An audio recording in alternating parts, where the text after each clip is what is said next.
How's it going? It's been too long, too long. Um, Laura decided to go on vacation.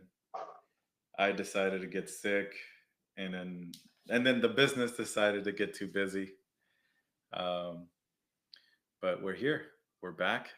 As we promised, we're trying to do this techno happy hour, um, or as we're calling it, the happy techno hour, every Tuesdays from 11:30 Central. Um, and this is an hour for you. Let me share my screen here. How we looking? So we've streamlined this content for the purpose of the continuity, right? So we just want to be given information, context, and use to our clients and continue to make the world a better place, one solution at a time. Absolutely. And well, we do that by reading the news, by understanding what's cutting edge, and then we have to apply it. We have to use what we know, right? Yep. What does it matter? You have all this knowledge if you don't actually use it. Walk your talk, right? Exactly. Um, so just to take a little step back, apologies on our delays of this. We've been through a lot the past couple of weeks. Um, Things are starting to settle, or at least we're settling in the chaos. We have now leveled up to the chaos, and we're above it. So we know how to handle it. We know how to be better.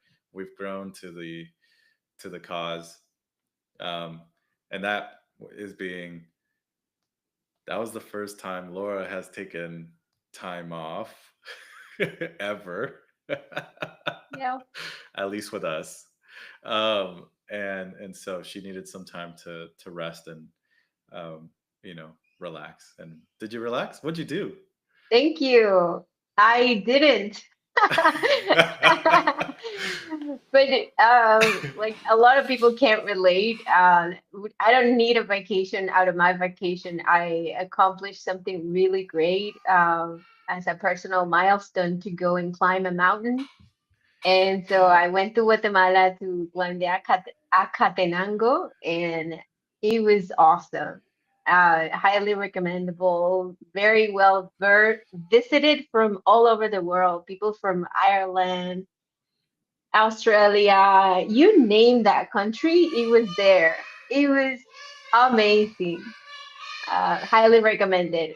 So super great. That was fun. How So tall? How thank tall is that mountain? that was 39 3,976 meters. Metros de Yeah, altura. Yeah, meters. Yep. yeah. 3,000. How So how big? three Sorry. 3,976. Yep, something like that. That You is 13,000 feet. 13,000 feet. Yeah, that was amazing. Yep. Wow. So they invite you, the local people invite you to a base camp over there, and all you want to do is to watch the sunset and that's all you want to do, like in front of that Why mountain. didn't It's Why didn't we do that when we spectacular. had our summit? Oh, because we're gonna go another mountain There we go. next I was time. hoping I was hoping that we were gonna go because last time we had our summit last year. Um, Yeah, we went to Sierra Negro, and we Cerro Negro. and Mm-hmm. we we did that together. That's nice. I was hoping that we were gonna do that together this time, but we did other crazy stuff. Yeah, we did other stuff. Yeah. I promise next time it would be a volcano, definitely. Yes. Yes. Let's do it. All right. So, like Laura mentioned, we're changing it up a little bit. So, here's our new simple agenda and routine. So, we're going to start having a word of the day, one good fact. We're going to do a check in of what's going on in the news. Um, the great about it this time, the good fact and what we're going to do in the check-in for the news are related. So it's going to be Yep. easy for everybody to remember. Um, what we like to do is just do some brainstorming out loud, see what's possible, and how to take action. But before that, this is us, right? We're your facilitators. I'm Erick. I'm the founder of EB DevTech.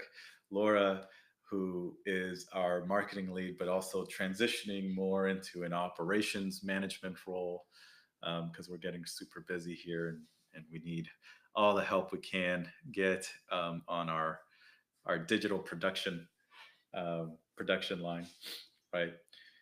And then we have Albin here, who is our solution sustainment manager, pretty much making sure The that magic. everything, yeah, every magic that we create, all the project that we do create, all the projects that we deliver um, are sustained, right, long term, and that making sure that they're healthy, and so and operational.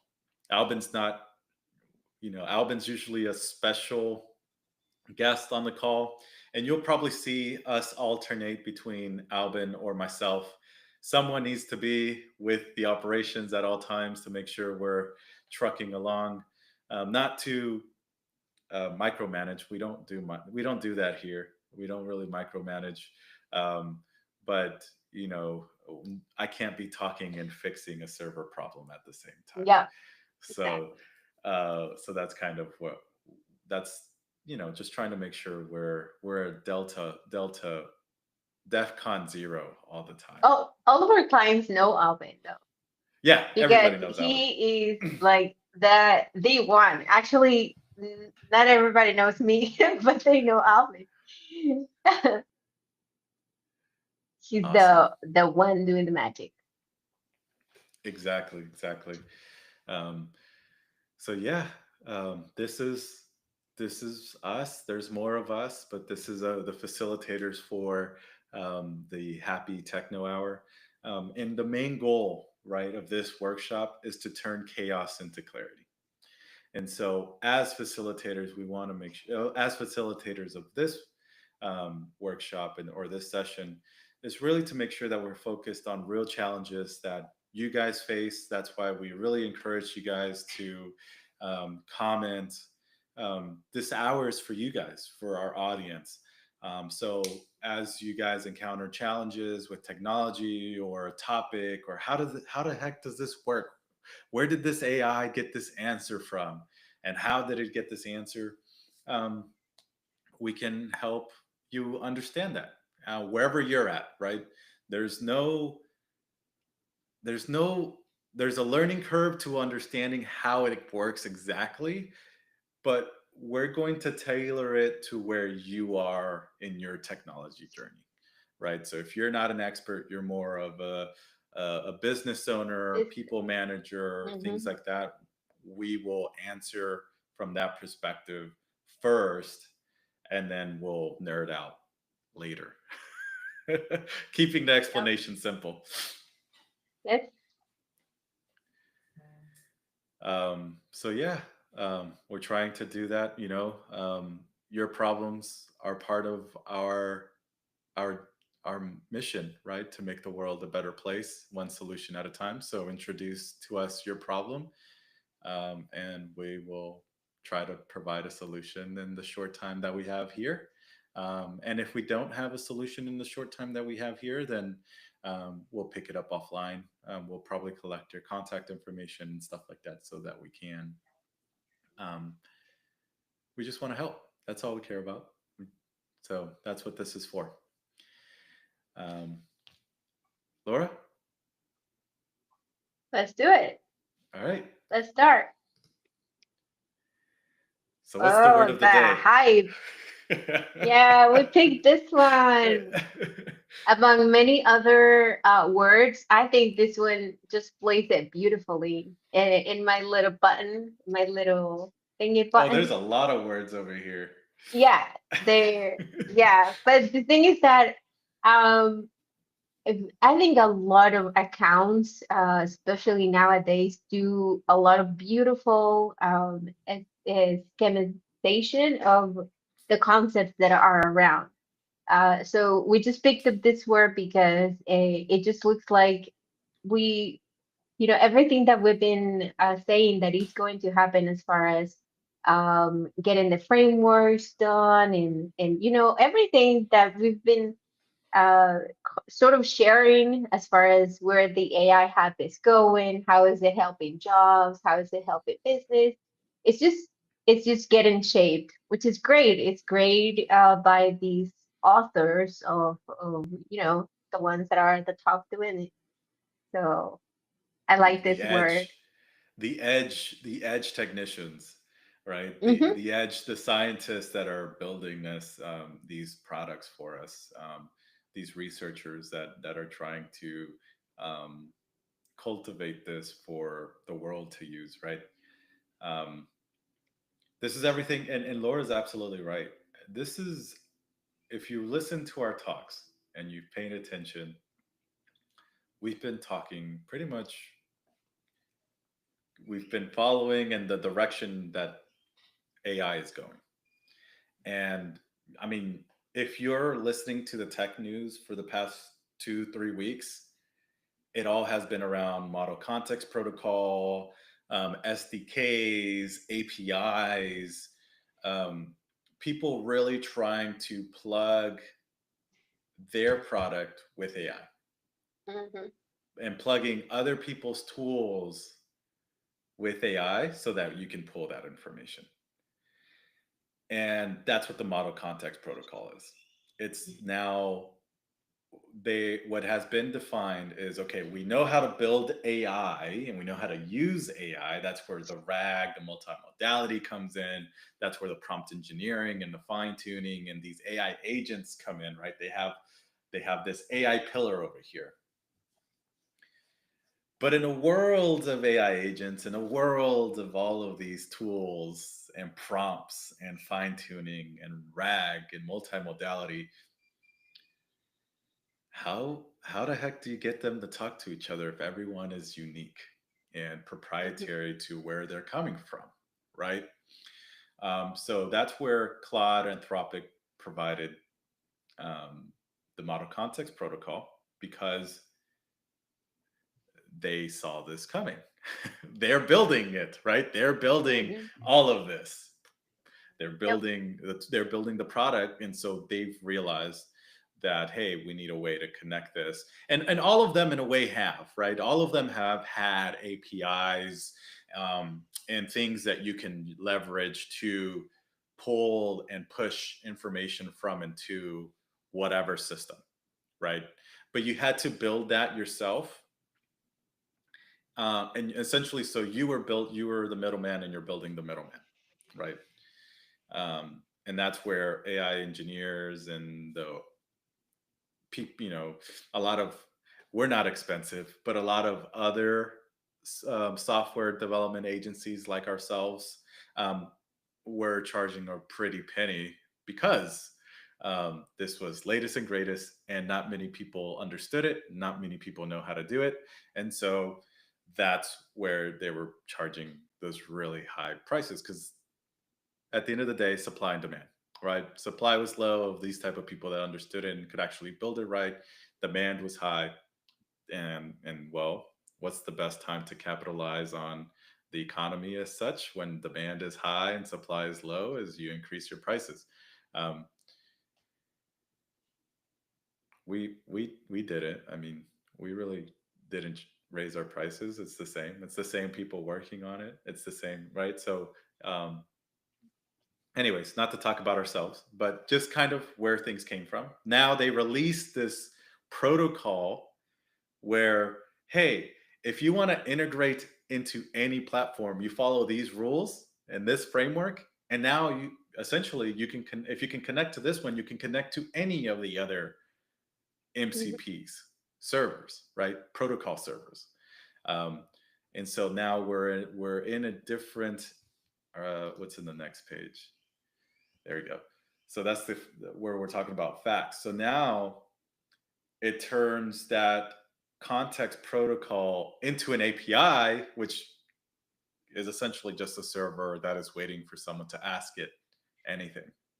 Yep. Um, Go ahead. Search for all of the responses here.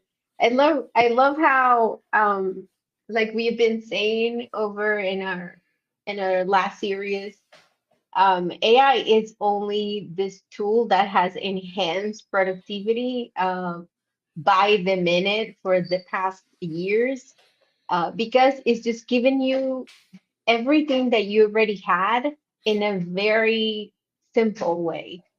So we already had databases before, but we didn't really look into the insights. We already had real-time inventory management in restaurants, and now it's just by the second, right? So we already had lots of things, but AI is just super enhanced. So the fact that the protocols are everywhere is just amazing. It's just it's too real. It's like there's no Ex- other way to put it. exactly, and it's actually democratizing a lot of it because um, number one, you have complete control over the security of that data, of how people are connected. So it, the MCP actually acts as many things. It acts as a security gateway. It acts Hmm. as the actual protocol server, right? It controls the logic and the how and the security of how that information is going to get pulled. Um, who can pull the information, when, how. So really, it's like another interface, right? Where you've built it and you say, hey, with these security protocols, you're able to pull this type of information, and that information means this, and you're defining Hmm. that as and you're making sure that that's defined. Now Yep. anybody, and then now who you give access to be able to Hmm. use it, Yeah. it's the same thing, right? Hey, Hmm. I'm giving that product the ability. It's going to be the same protocol, right? The same instruction set and the same use case. So what an MCP server tends to look like is a use case Like, repository of AI. okay, I use case repository. Yeah. Like in a way of layer, I imagine it in a way of layers. Exactly. Hmm. Well, I don't see it as layers. I see it. There's a way that it can be as layers from a secure. Like if you're looking at it from a security protocol, Hmm. from a protocol perspective, it is layers because you have the first authentication communication, then you have um, the action and the intent of what they're trying to get. Right? Hey, I am trying to get the weather from this location. Oh, keyword intent is weather. That means I need to use this function to get the weather data from a database or from a data repository and then provide it back. And then it also needs to provide the response back to whoever requested that information. How is it going to provide that response? And so the MCPs actually, simplify what Claude has done, and a lot of others are following behind, is that they have created a standard framework as to how we do it, how we connect all of these. Because you can now, from one MCP server, you can now connect all these other MCP servers. So now an MCP server could just be talking to another MCP server to provide the information that you're looking for, Hmm.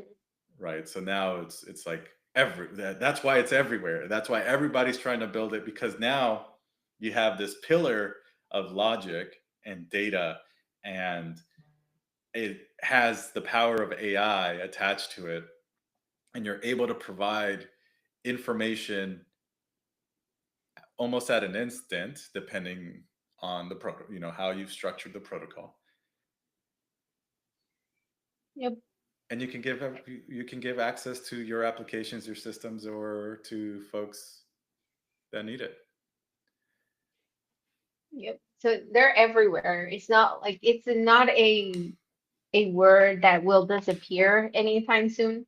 I think it already existed. We're just enhancing the vocabulary to how the system has been, been built up now. Because I mean, to be really honest, like many other big companies that have done this before, uh, they had other languages, right?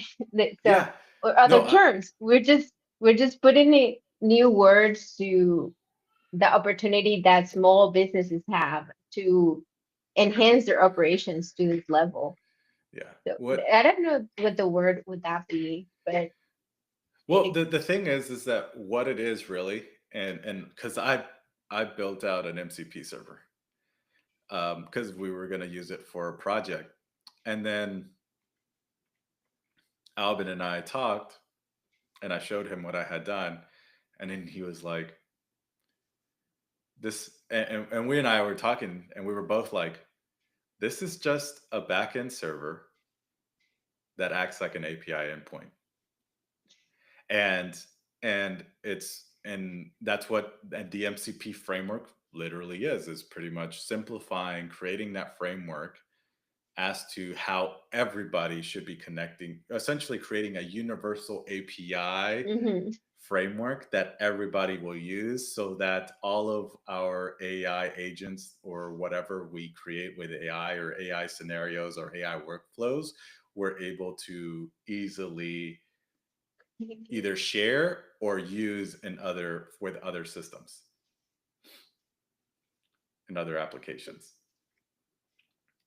And from our perspective, even though we built an MCP server, we had already built one um, with the with the our approach to building our AI workflows and AI agents. We had already built it. Um, mhm. Obviously, we have some technical debt now because now we have to make sure that it matches um, the The framework. outside. Yeah, the Yeah. outside framework. Yeah, yeah. So we've created our own framework and it's proprietary to all the tools and applications and how we wanted to talk to all of the things that we've created. Um, but since we are not using the MCP framework, then it's a little bit harder to communicate with external or other MCP um, servers, right? So that's a little bit of the technical debt that we've come up, but that's hey, that's part of being Growing. Yeah, growing and the edge, right? We yeah. but we have a very great understanding as how it's supposed to work because we've Hmm. built our own. We have our own framework. Now we just need to have the option to connect it to all of the other frameworks that are there. And that's just an integration game, right? If we can integrate to more things and connect to more things, then we're winning, Yeah. right? I've also like, and I didn't put it on any slide, but the opportunity that small businesses have to create their own, because everyone's, well, a lot of non-technical people are scratching the surface of their own potential, but they're not necessarily seeing this whole background that EBDevTech can do in order to provide like an enhancement in their processes. So anyone dealing with inventory, like any e-commerce, anyone dealing with route planning, which would be any field service, any like it's just amazing how it's potentially giving a lot of small business owners a lot of ownership into their processes. Absolutely, absolutely. And yeah, don't if you have a technical team and they've been building these tools, these AI tools into your organization, um, if you're a leader out there and you're a decision maker for technology, um, don't just throw out there, oh, we need to have an MCP server, right? Because you might already have one. It's just not using the world framework, right? If you've already built AI workflows and AI tools into your chatbot and you have those function callings and stuff like that, then you've you've done it. You have a version of a model context protocol.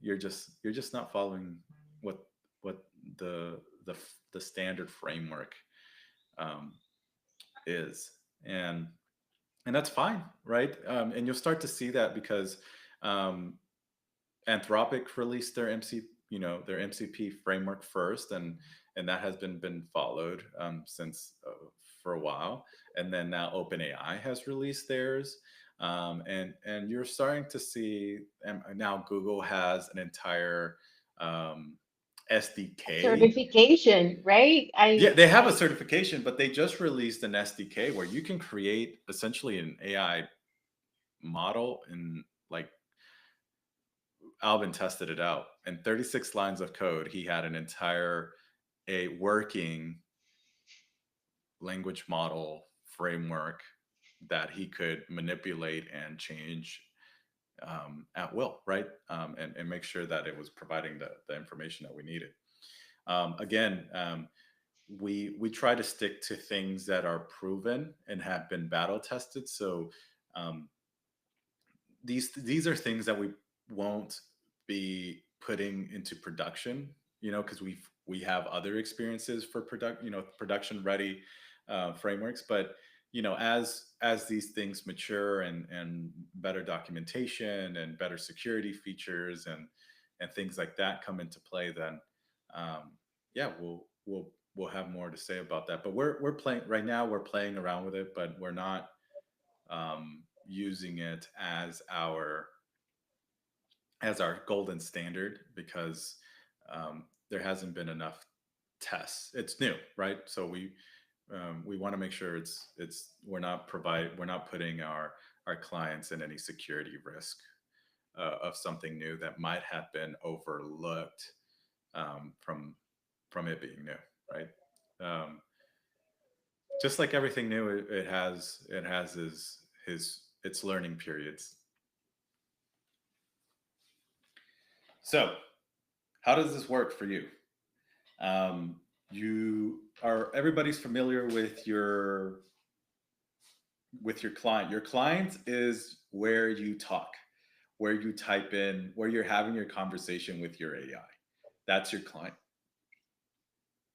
And that could be Claude, that can be Anthropic. Sorry, that could be Claude, that could be Grok, that could be OpenAI, where you have those conversations. And then from there, what the MCP does, if you have a MCP server, and through the MCP protocol, the protocol is what it knows, it's how it receives, it's the protocol as to how it understands that message, right? So you ask a question, hey, give me X information um, about this document. Well, it will then go and look for that tool, that protocol that will satisfy that request. And so now that's where intent is important because now, oh, well, I know that what you're asking for is going to be solved by MCP server A. And so now your client will hand over that protocol to MCP server A. MCP server A understands the protocol of what you're trying to retrieve, right? That data um, for that document, right? From that document, and it will go into that data source, pull it out, and then return it back to the client. And so, why is that important?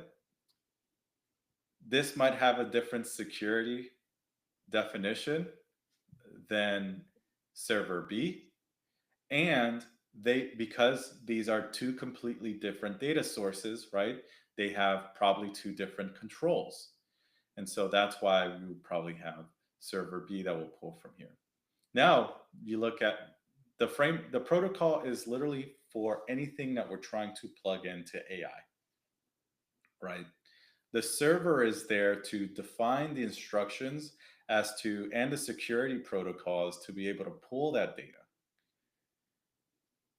Then from there, it's okay, now I have the access and the security to pull that data. Now, how am I supposed to structure and provide that data, right?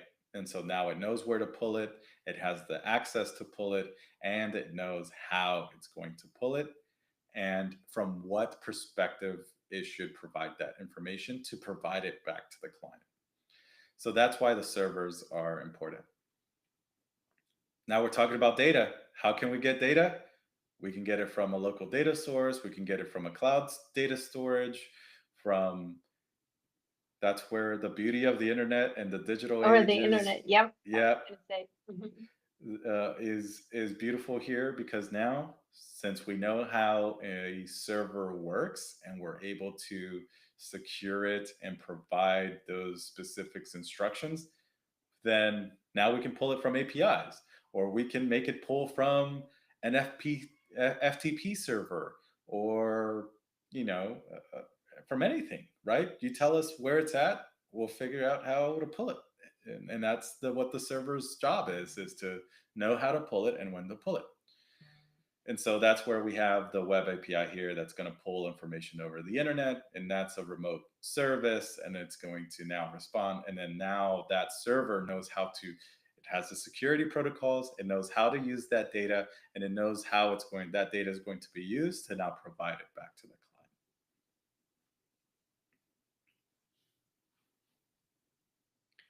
And so, how does that help you?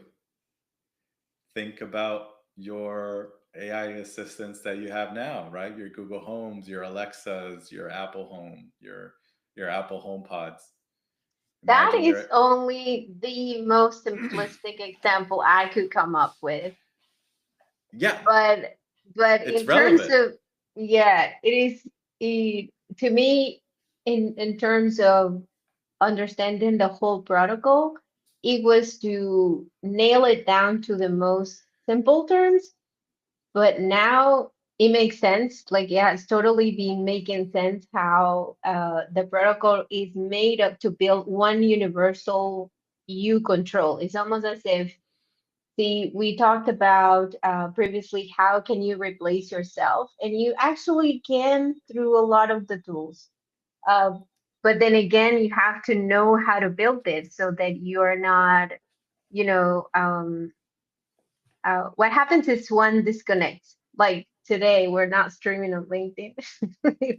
Right. What happens? We are going to fix that, but that's one thing, right? You just need to determine where to go, and we will know. Exactly. Exactly. So going back to the I have Google Homes, right? So I love this example because it's such a relatable example. It's like, imagine that you can connect your Google Home to everything that you do. Almost, and you have the power to build those instructions, right? And one that you have here, hey, Alexa and lights, because that already exists, right? You have smart lights, you connect them to the Wi-Fi, and there's protocols already in place and integrations in place where you can ask your AI assistant like Alexa or Google Home to, hey, turn on the lights, turn off the lights, turn the lights blue, whatever, right? But let's go into devices that aren't smart, and now you want to make it smart. Your garage door. Your garage door can be connected to your Wi-Fi, and you have it connected on your phone, right? You have the app to be able to open your garage door on your phone. You would create a MCP server function. Well, you could. There's many ways to do it, but you could create an MCP server that all it does is listen for instruction to open and close your garage. Now you connect that to your Google Home or your Alexa, as a custom, as a MCP server or whatever, or as a custom integration that you can put to your device. And now you can put, hey Alexa, open the garage. One, yeah, through one application. They, through one, would you say it says, Yeah, well, it would be we like call it it would be a, universal. Okay. Yeah, but yeah. So essentially, hey, so your client in this case is now your Alexa or your Google Home, and hey, open the garage. It's going to look at this. It's going to say, oh, that should be server A protocol.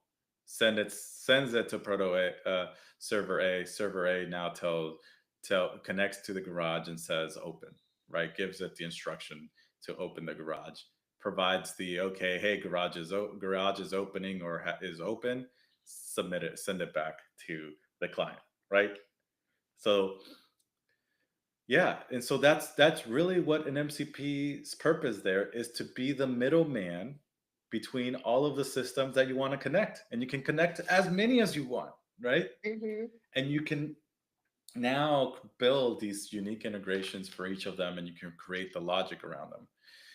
And so, but I just want to make sure that everybody understands MCP is a protocol. A protocol is a standard, right? So what is trying to be done in the AI space with model context protocol is unifying so that the world is trying to use that same protocol so that we can, when we have to integrate things, all the conversation now switches from um, hey, do you have APIs, and which routes and which endpoints of those APIs do I have to now call, to now you hide your API endpoints, you put an MCP server as the middleman, and now the MCP server is now handling which endpoint that user is trying to achieve if they're trying to open the garage, right? Yep. And so that's the standard interface, right? Is that you no longer really have to write a API integration protocol. You just now you have to write an MCP. So does this, I think a lot of the people, even me, would like question, would this make the entire environment of applications that can be built up to make one universal control remote, would this make it safer? And the straight answer is No, it's the same. We haven't it's fixed. There's no fix in that security. The security is no? the same. No, it's the same. You still need to Oh. have authentication.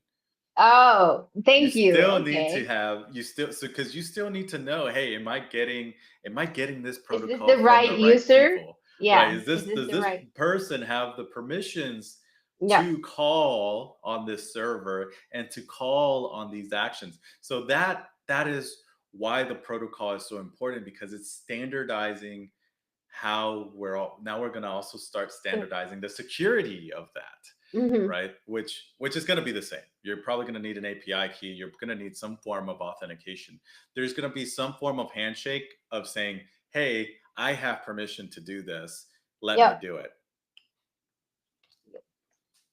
It's just orderly, I guess. It's just it's what everything is turning into. Mm-hmm. It's just a wrapper around it, Yep. or APIs and API endpoints and API backends and servers. They have their own use case, and that's going to be those are still going to exist. Um, and these model context protocols, this is more for these. I'm What is I'm going to thinking go ahead? I am thinking it is what I've understood while reading was more of yes, I guess the enhancement of the security will come along the way only because the data that is relevant for me is not the same data that is relevant for you, and therefore, the how do they relate um, can can I guess, alter my response, but it won't relate the same to you, and you are maybe at another level in which that is relevant to you. Like if this makes sense, like I just saw it only on the manufacturing. On the manufacturing example, it would be for an operator versus the acquisition and buying. Of So the even though it's the same part, the same part relates to the operator differently than it relates to whoever does the acquisition of it. the procurement. Yeah. Uh-huh. Yeah, Yeah, so so yeah, that's totally relevant. That's definitely part of the MCP, but I want to clarify that um, from a security standpoint, it's it's still the same problem as an API. Like, so forget about mm, MCP. If it was just an API, right? mm-hmm, And you still had the operator and you still had the procurement leader, right? mm-hmm. Even from an API perspective, you need to distinguish which one has The access to what privilege. and the Yeah. privilege to do Mm-hmm. what, Mm-hmm. right? So still the same concept from a security standpoint. It's just Okay. a different way to it's an easier way to provide context to AI, because that's what MCP servers are trying to communicate to. At the end of the day, the MCP server is communicating to a large language model so that the large language model can provide that response to Context. the user. Mm-hmm. Yep. Okay. Yep. So I guess it's just order. exactly. Then and then it's just order. That's Yep. okay. Yep, that's why it's a protocol. It's just a standard. Yeah. Just order. That's so Remember, funny. us tech folks are really literal. So like and I see it, I didn't realize this until this conversation, but it's in the name, model context protocol. Yeah. That is Mm-hmm. exactly what it is. It is the protocol into which the model will receive the context from its data source. Yep. It's good to do this as it dissects the whole concept. And it's just given, I guess, whomever would like to be, because if one is a business owner, one knows about the chaos in a business. That one can relate to what is going on with my sales. One can relate to what is going on with my e-commerce business, or so only the owner would be able to possibly relate to how can I make this in an orderly way. And that's where we come in. Correct. Without having to pitch the sales, I just did. I just did the pitching. I like Correct. the interoperability word. I thought you'd noticed it earlier.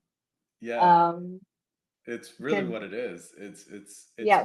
It's making your large language model interoperable with your other systems or other data sources or things that, right, like if we think about it from how we use AI today, right? We either have a Anthropic account or an OpenAI account or a Grok account, and we feed it the data that we're trying to have the conversation with, right? We upload a Mhm, file. We might have some GPTs that help us with that, and they might connect. Um, like if you're using the Visual Studio, the coding copilots or Cursor and stuff like that, it's already essentially already has its MCP server into which it knows how to grab the context from the files in your coding project, right? Or the files, um, if you have if you have a custom AI where it's now looking at directories to give you answers to pull answers from documentation. So that's that's what's happening, right? Like that's what we're doing here is making your models more interoperable it's like another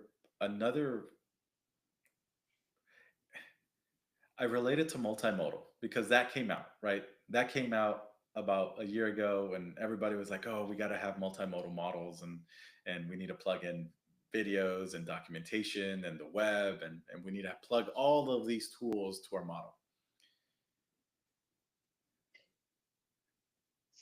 And then we started plugging them in directly to the model. Well, now we have the MCP servers that act as that security kind of middleman gateway of, yes, we can plug it in, but here's the protocol we have to follow.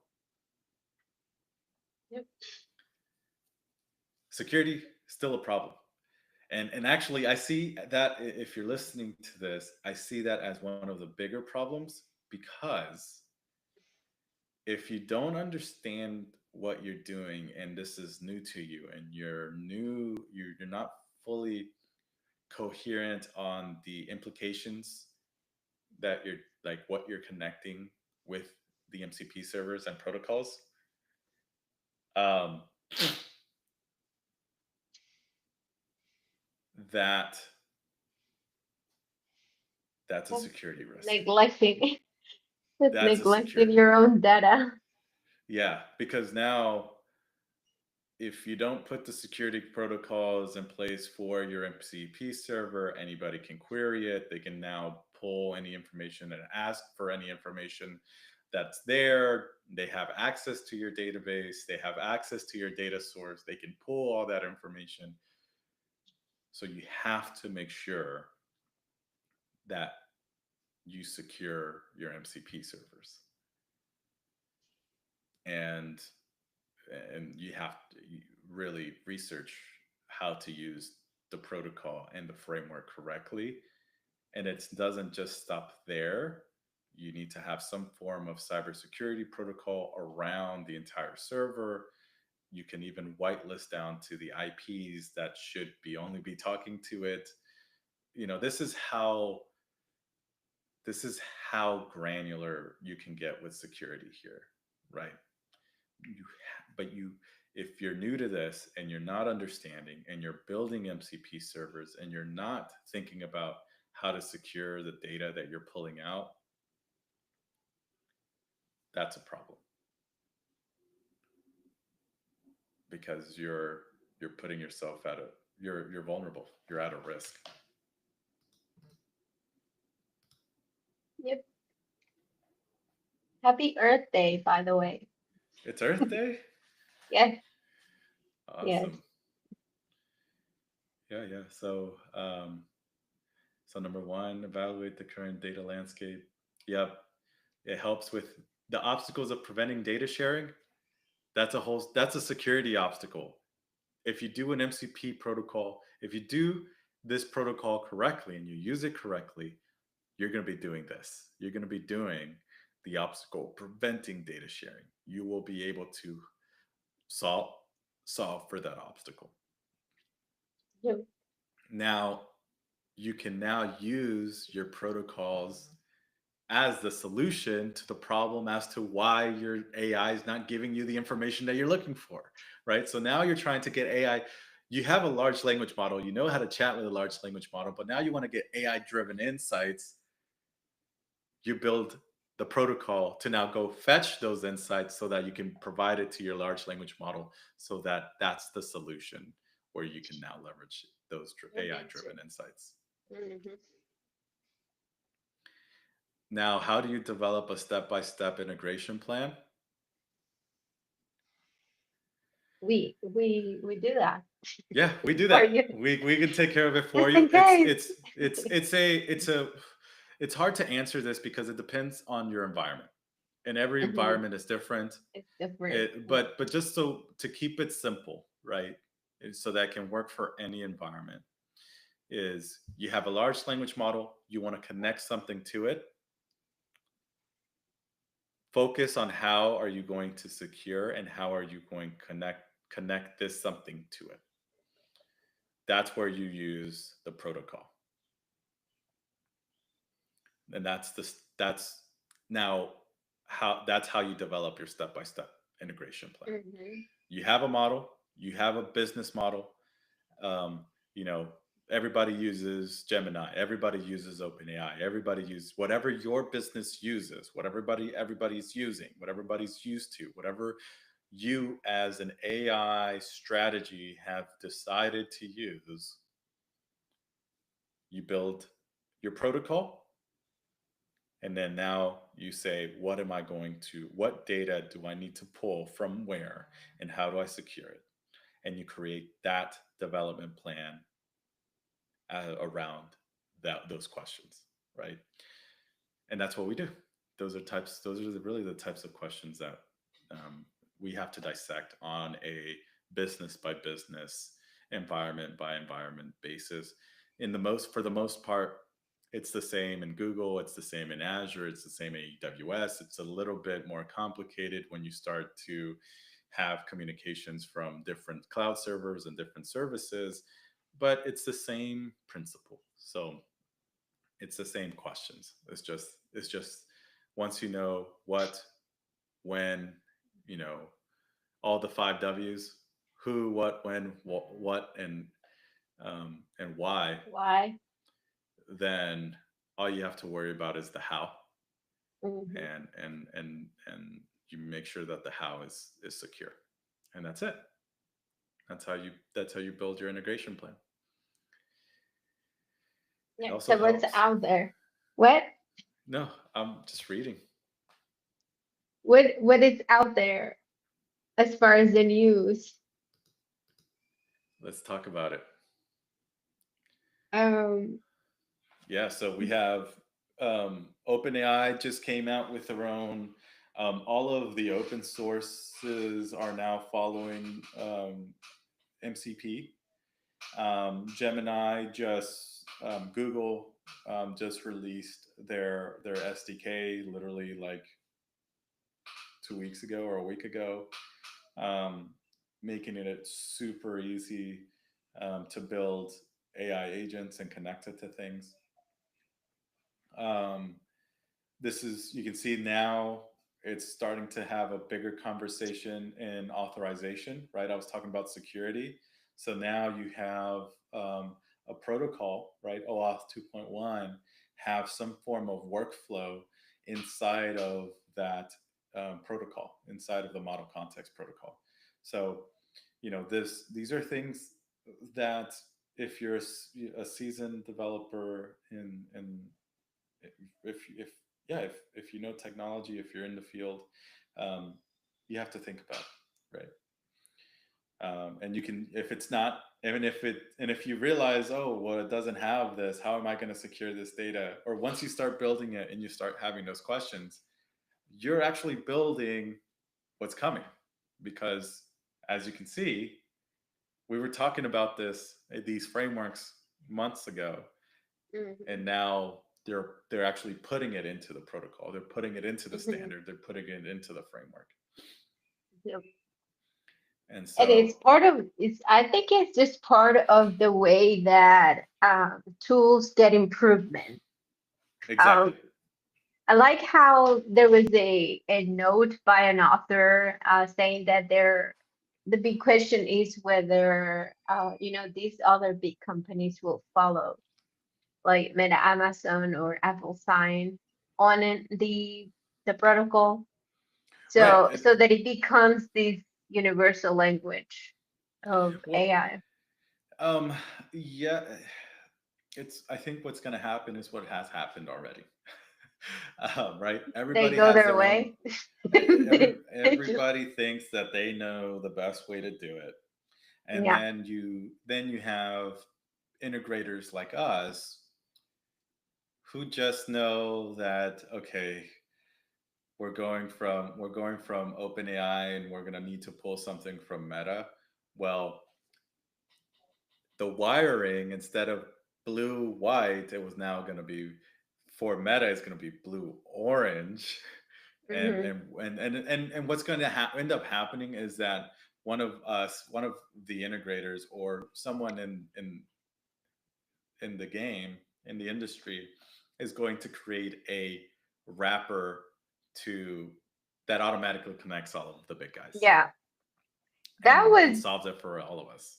yeah, that's definitely what API keys started from, like their own inception little Yeah, world, right? That's where they came from this exact uh, need to connect anyway.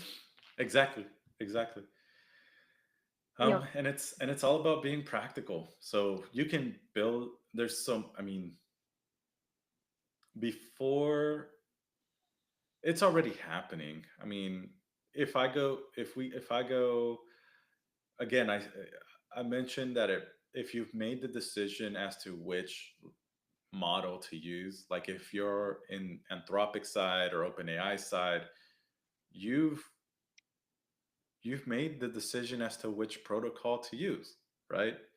If you're on Anthropic, you're going to use Anthropic's um, development kits and Mhm. use their framework. If you're in OpenAI, you're going to and and trust me, when I built mine, and I built both. I built for Anthropic and I built for OpenAI. Um, they're different.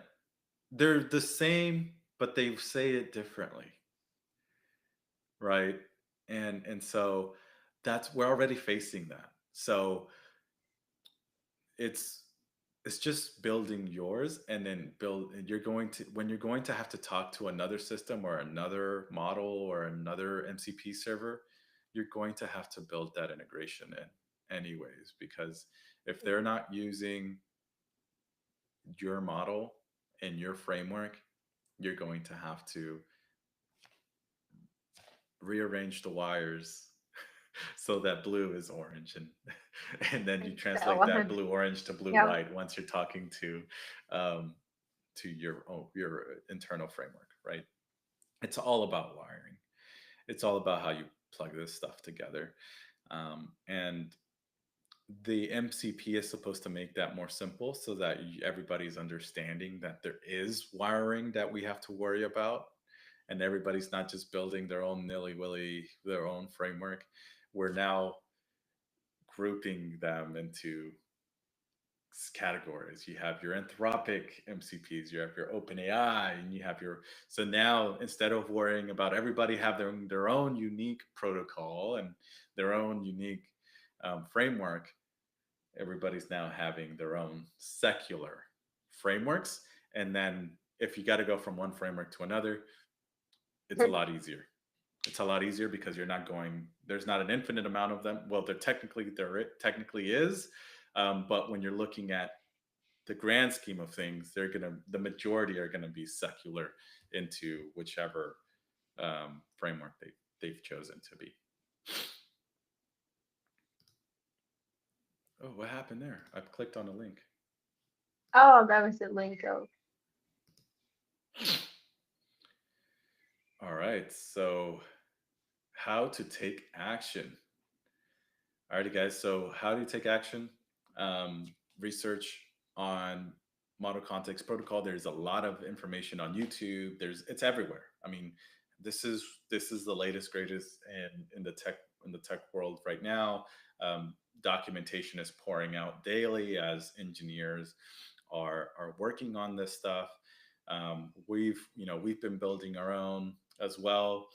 Um, ours is a little, we take things as as they are, and we understand how these things work, so we have a very agnostic view as to how we've built our model context protocol, because we're ready for them to divide into their own secular, and we're ready to be able to call any context, any protocol. And so the way we've designed our framework is in that approach.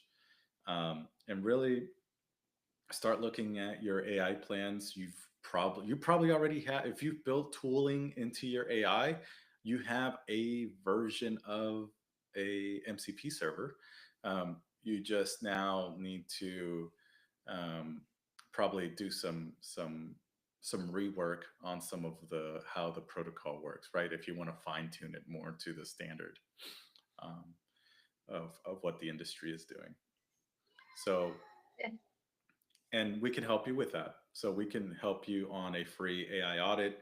We'll help you on the sustainability, on the scalability, and really how AI can align to your long-term business goals. And we do that by our three-step approach of strategizing, planning, and executing on that plan. Um, so AI can do a lot of things, and we have to start from the beginning. Yep. We I like to take the opportunity to give um, some space to all of the content that we've created in order um, to provide more value in terms of where if either you are well, we made this blog your AI prototype, but we were just trying to link that to to a commercial success. So anything